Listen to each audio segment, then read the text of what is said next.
सबको नमस्कार. Pardon me if I'm not keeping the protocol, but I'm very touched in meeting with somebody who's been a very big inspiration for me, Nirmala Apte. To see her here is a bonus. I come here recalling a lot of my old memories working with Sri Shakti. And having been in touch with many of these remarkable women for the work that they've done over the decades, today you find a product of that work, but there are many more that they have done. I remember a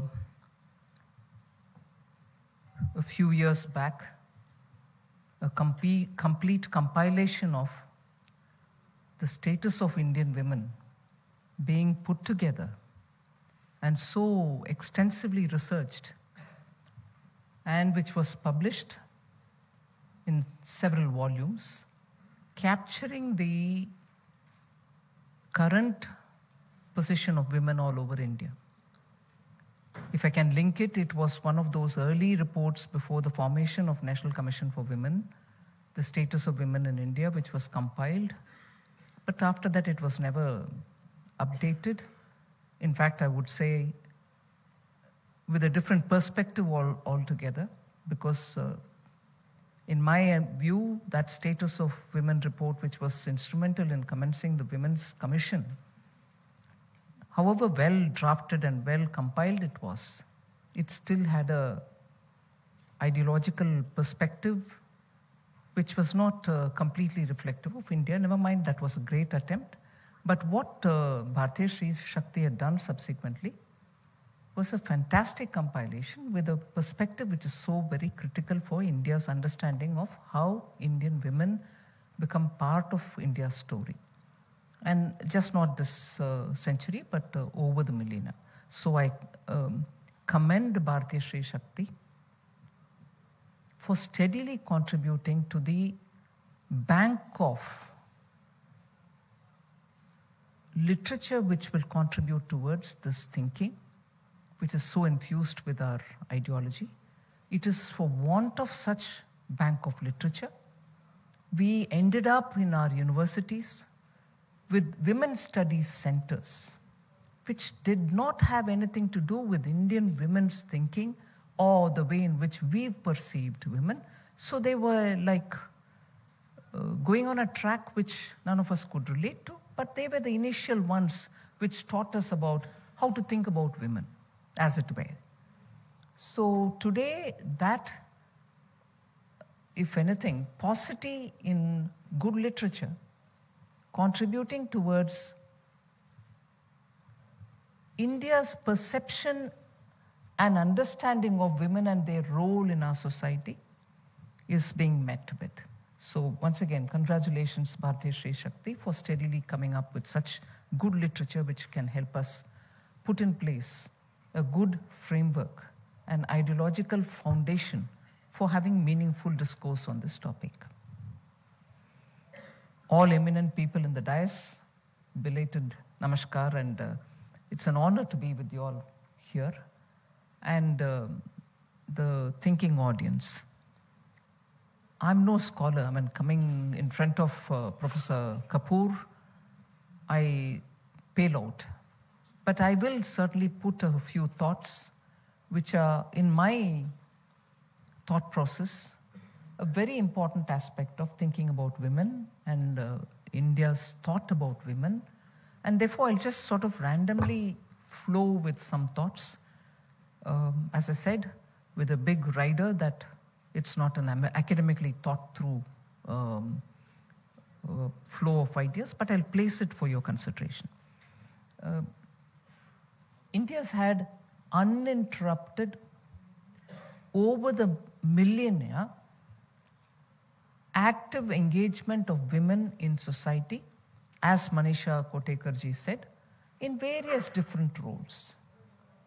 I don't need to recall all of them, but it is important to understand this has been consistent since, let's say, if you were looking at Sanskrit literature, whether it was Vedic Sanskrit period or classical Sanskrit period or subsequently the modern Sanskrit era, or similar period references in the respective regional languages. You distinctly find women having played roles, different roles, and no role was prohibited for her comes out very clearly. And this has been completely indigenous, no influence. If anything, it has widened itself in terms of looking at women with a lot more different and newer perspective. So, if this has been consistent through the millennia and all over that geographical conceptual area of what is Bharat, it can even today be seen in different parts, fully blooming out before us. Some examples were taken. I'll just use some of those examples. In the Northeast, even today, you have a custom of a boy who wishes to marry a girl going to that girl's family and spending a whole year to understand how that household is. He gets married after that. And the family of the girl accepts him only after that one. You might say today's India, it is an exception, but it is a practice which has been there for a long time. Like many things, like many habits, like many practice, unless you keep the practice. In Tamil, there is a beautiful verse which plays on the importance of practice. Sendamilum naapalakkam, chittaramum kaipalakkam. You want good language, good Tamil to be spoken, that palakkam, that practice will have to be in your tongue. Only by repeatedly speaking and speaking will you speak your language well. Chittaramum kaipalakkam.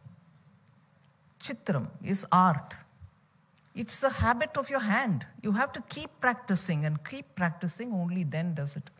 Similarly, such practices and part of a cultural practice over the millennia, unless it is kept alive, it is not going to be their perfection in its full perfection, nor will it be as much widespread. Today, because of the erosion, maybe in many places it's lost out, but it did exist and it was not looked down upon. Another practice which were women-centric, which has a social impact, economic impact. And even today in some parts of Telangana, you will find it. In villages, the crop is harvested. The crop is taken to the market by the men of the house. Women participate in a lot of activities, storing and everything else. But the important role of keeping the next bunch of seeds for the next cultivation was left to the women. Even today in some villages, you will find women holding that, and they are respected in the village. There's no caste. Any woman or any family which wants seeds for the next crop would come and take it from this lady's hands only. And she'll be in charge of that bandar where the seeds are kept for the next crop. Even today it is done. So these are not practices which have been artificially imposed on the society. It was part of our culture that reflects in the different roles women play.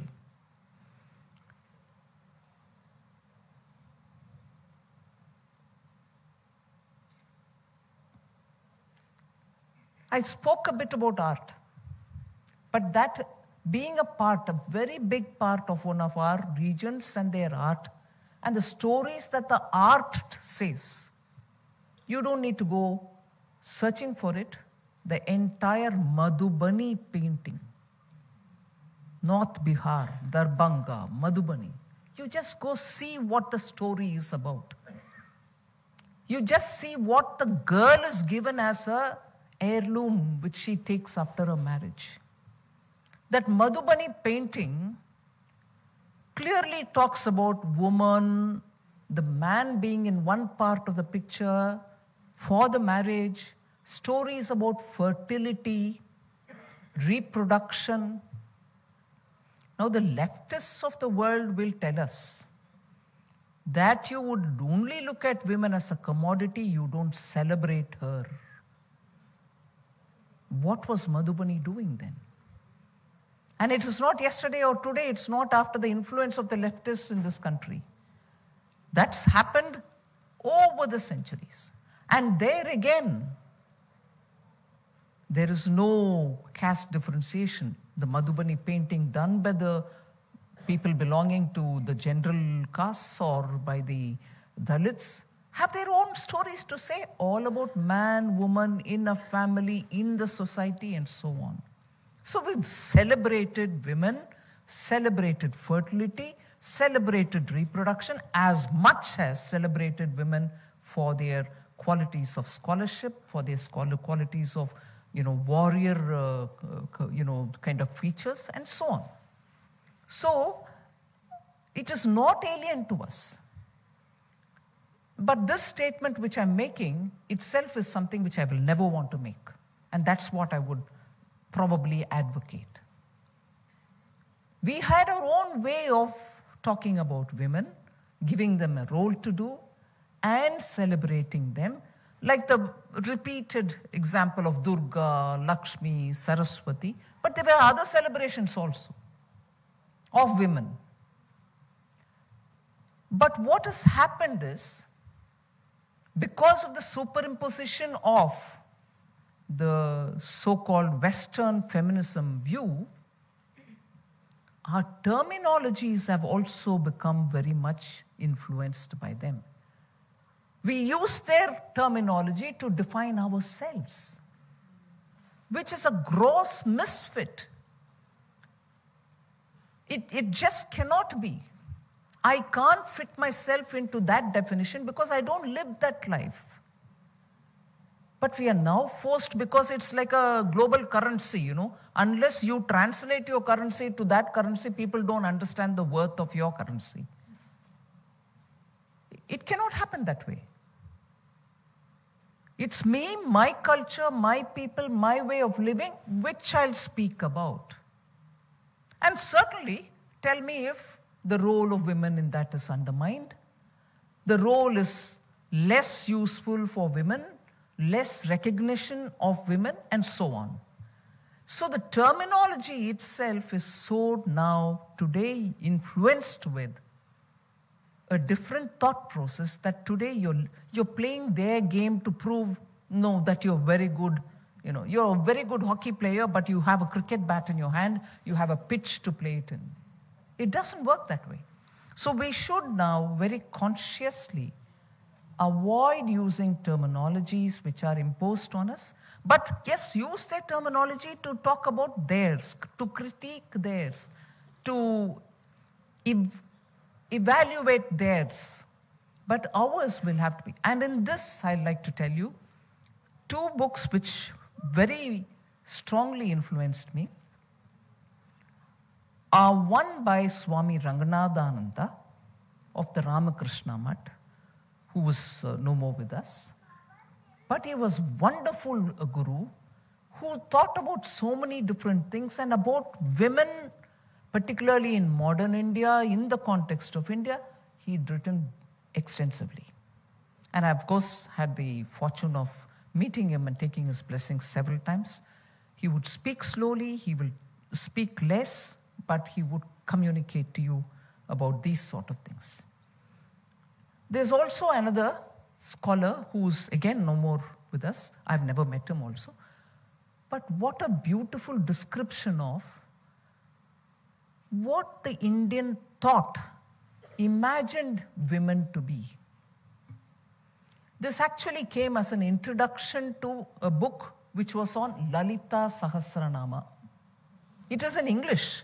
The introduction to that book on Lalita Sahasranama was written by somebody called D.S. Sarma. He explains how he imagines the virtuous, the able, the skillful, the artful, the fighting woman of India is. That actually tells you, wow, imagine a society which can have a perception of a woman with these beautiful qualities and is seen as a virtuous because she is able to stand up for her family, her community, her country. But this is what is her achievement. Now, that kind of a perception, if a community, if a country, if a civilization has it, can it treat its women differently? There can be aberrations, no doubt. But that perception which D.S. Sharma has written is something worth reading. I would request you, if not in one go, it's worth reading and understanding that this is that civilization, which is literally sort of imagined what its women is. No doubt, no doubt. We've heard about various different stories. And there are just not warrior princesses or queen about whom we know since last 200 years. But women warriors were also brought to the front of the war. I know in North India, Deepavali is celebrated on a particular time. In South, at least from Tamil Nadu, I can say, we don't celebrate Deepavali as Rama reaching Ayodhya. For us, it is Naraka Chaturdashi, which is on the Chaturdashi day. And it is on the morning. And that celebrates Narakashura's vada, meaning killing Narakashura. And who does the killing? Everybody would say, and I for a very long time would have also said it, that it is Sri Krishna. No. He brings Satyabhama to fight. He's only behind. Because there's a curse that he won't die of a man. So, unless she could have been such a warrior, even Sri Krishna wouldn't have brought her to the front and said, fight that man out, that Asura out. There are even enough such examples. So we didn't look down upon, hey, what is this Sri Krishna, such a warrior, he couldn't fight this man, this Asura. No.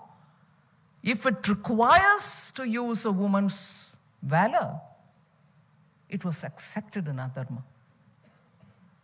That is the flexibility that Dharma offers us. And that's where Dharma doesn't deny woman's role. It doesn't look at man or woman. It looks at Dharma to be performed. And many times women have been brought to the forefront to perform that Dharma, which you don't see them very often doing.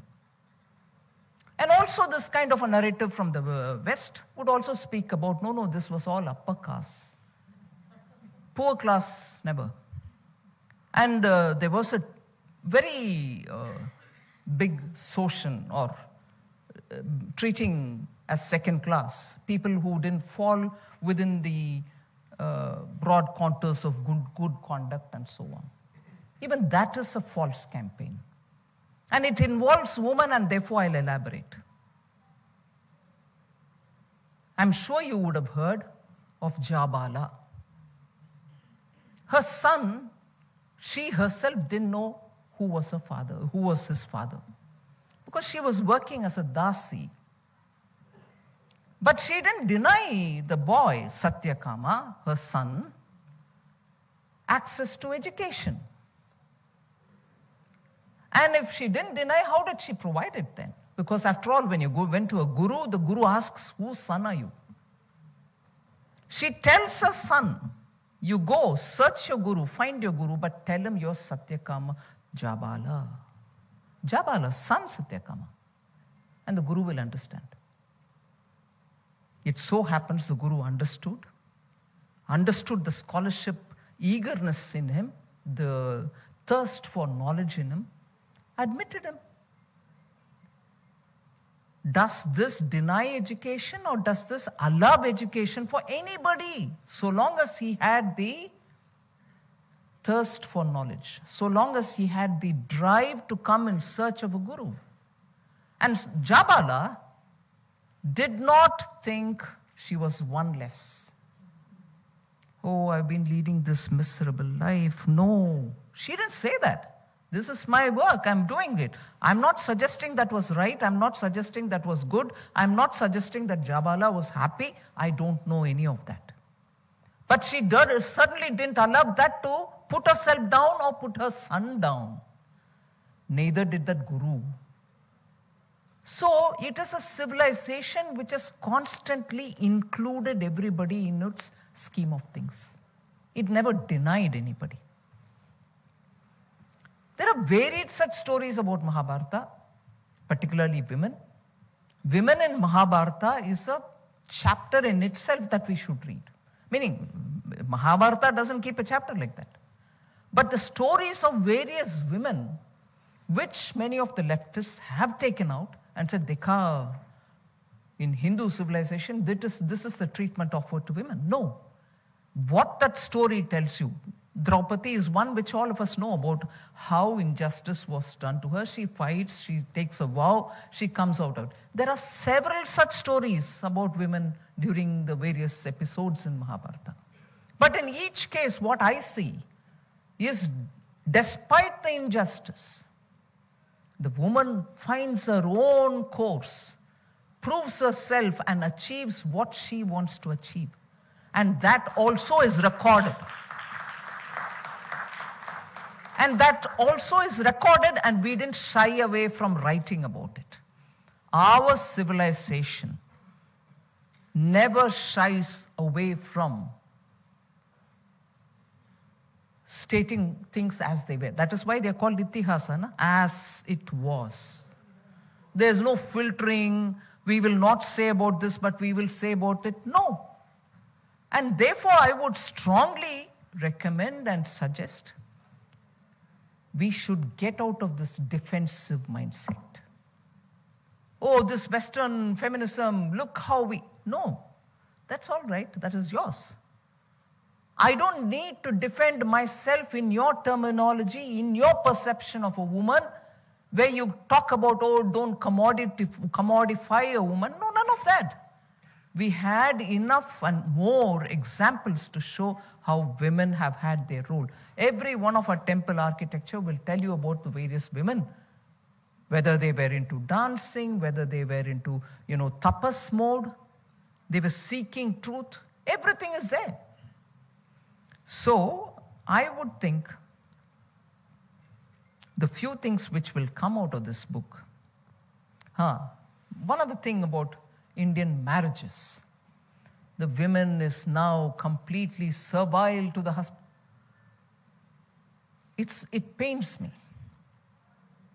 There cannot be a more man and woman friend-like treatment offered in any other marriage than in an Indian marriage. The man actually seeks a hand by saying, look, I want you as a friend for my life. Saptapadi, look at each one of the fairies' mantras. I honestly want every one of those young people who get married to read those 7 mantras. It only constantly calls her as my friend, Sakhi. You're from my rib, from man's rib. Eve is born out of man's rib, and therefore you're subordinate to me. You're lesser than me. None of that. We'll both have to keep this house. We both will have to be companion together. We both will have to earn our living and also support good causes around. We both will stand by each other throughout life. You are my friend. I am with you throughout. Is the kind of principle with which even today, from the Vedic days till today, the weddings happen. But we don't highlight any of that. Even at that time, you're, namaskar, you wait, one photo. No, you're in a hurry. All right, come, please take a... Kam se kam wo saptapati ka mantra ka. Man, woman, equality. Nothing better than that.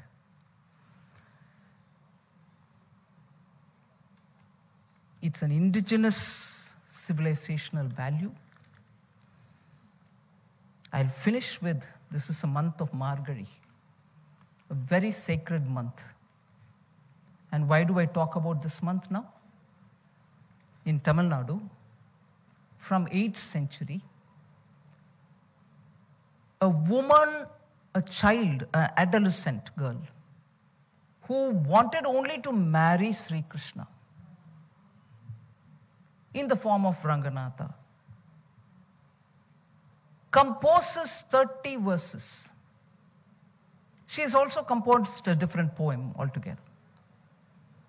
And in that looks at Krishna as her own, I want to marry him, I want to be with him.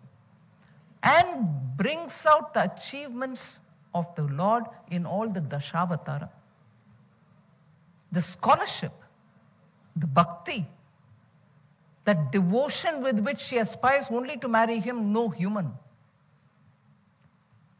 This civilization has treated her as one of the 12 Alvars. Alvars are people who praise the Lord Vishnu. It was not reserved only for men Alvars, a woman Alvar, an adolescent Alvar, a girl, and her worship, her way of worshipping is treated as one of the highest forms of bhakti. We didn't stay away. We didn't wait to beatify people, monks, women, women, nuns or monks as you would call. They were part of us. The way she worshipped is the way in which all of us think bhakti should be displayed. So we didn't ever deny. Without taking more of your time, so this is a civilizational issue.